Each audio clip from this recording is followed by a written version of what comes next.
తెలంగాణ ముఖ్యమంత్రిగా రేవంత్ రెడ్డి అవ్వడమే ఆలస్యం. హీరో అక్కినేని నాగార్జునకు చెందిన ఎన్ కన్వెన్షన్ సెంటర్ ని కూల్చేసి సంచలనం సృష్టించాడు.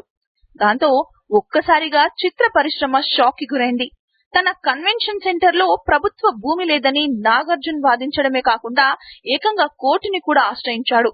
కట్ చేస్తే ఎన్ కన్వెన్షన్ సెంటర్ కూల్చడంతో రేవంత్ రెడ్డి ప్రభుత్వం మీద తీవ్ర ఆగ్రహం వ్యక్తం చేశాడు. అయితే నాగార్జున కోపం ఎన్నాళ్ళో లేకుండా పోయింది.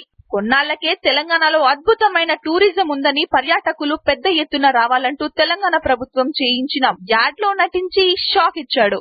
ఇక ఇప్పుడేమో మిస్ వరల్డ్ పోటీలు తెలంగాణలో జరుగుతుండటంతో ఆ వేడుకలను ప్రతిష్టాత్మకంగా తీసుకుంది తెలంగాణ ప్రభుత్వం.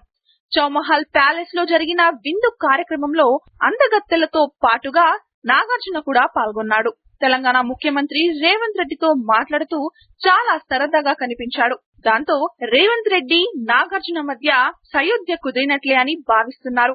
ఇక ఇదే వేడుకలో ప్రముఖ నిర్మాత అల్లు అర్జున్ కూడా పాల్గొనడం మరింత సంచలనంగా మారింది.